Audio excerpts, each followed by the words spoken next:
Just gonna pick it all the way up.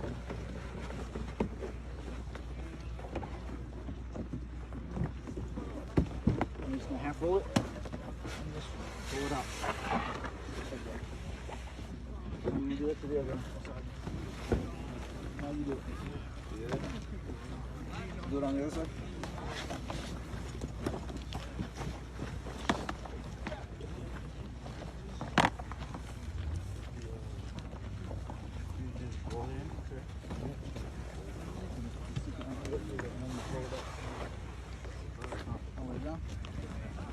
It'll make it easier for you when it comes time to drag it down.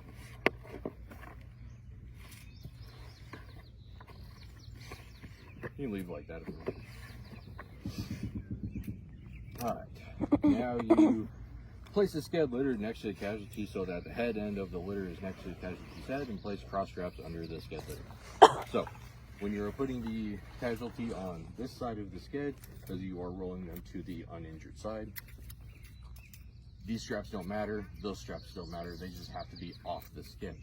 But if it were reversed, injuries on the right, so you're rolling them to the left, and that end, this end is going under the casualty, these straps have to be completely tucked under the sked. If they are not tucked under the sked when they are going under that side of the casualty, you get a no-go. Make sense? Mm-hmm. All right, so you can roll them however you want. I like to roll the casualty up onto my legs and just pull the sked over to me. Gives you the most control over the casualty and the sked. And then you just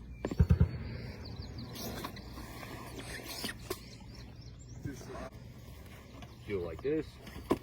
And you are also allowed to stand over and straddle the casualty and do it like that, however you want. If it's the grass is wet and you try to hold the casualty normally without stepping on the sked, people have been moving the entire sked, making it a little harder for them, taking up a little more time. So when you drag them, just step on the end and pull them over. Okay.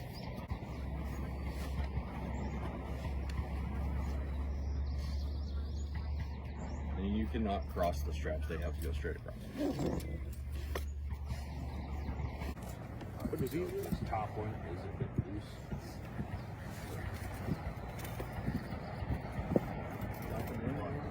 No, you didn't put it in. Just gotta tighten it a little more. Just go back real quick.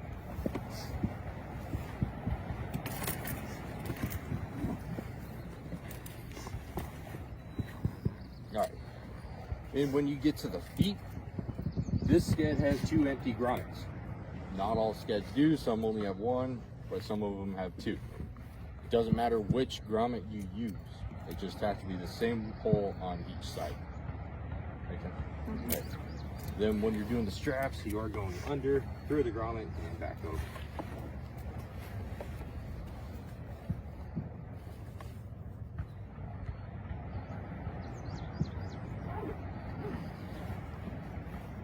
And the straps do need to be flat. Alright, and for this portion, it doesn't matter if the feet are sticking out or if the feet are in the middle of the straps. They just have to be the same. If they start in the middle and while you're dragging them it falls out, you won't get a no-go, but they do have to start the same. Alright, so this might be a little unclear, so I would just pull the foot out like that. Alright, so one thing a lot of people have been getting hung up on, right here, the strap will get knotted in the grommet. So you'll actually have a bunch of slack down here, but they'll think it's tight. If it's got that slack, it's not actually tight. You'll get a no-go.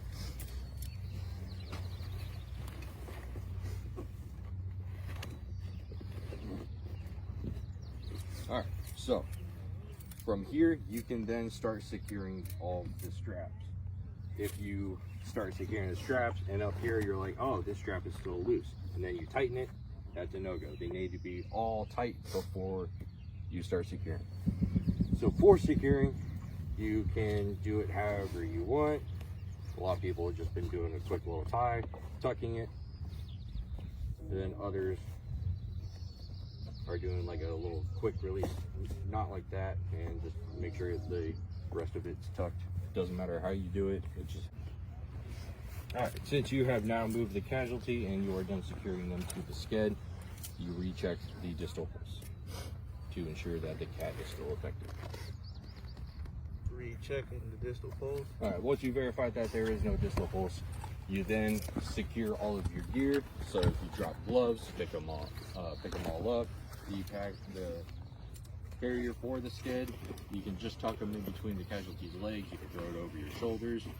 Doesn't matter. Everything has to be secured somehow. So can I put my weapon on him? No, okay, you don't. If you forget any equipment, that's a no-go because you failed to secure your equipment. All right. Once you have completed that, you will then suppress the enemy, shooting your final shot group or controlled shot group.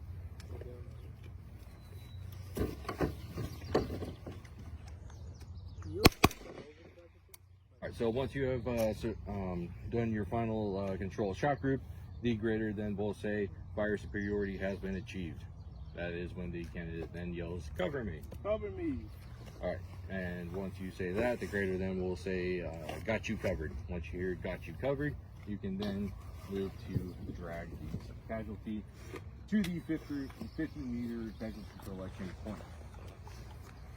You can drag them however you want to, throw it over your shoulder, just drag it behind you. Personally, I like to just step into it and carry it on my hip. But it's really however you want.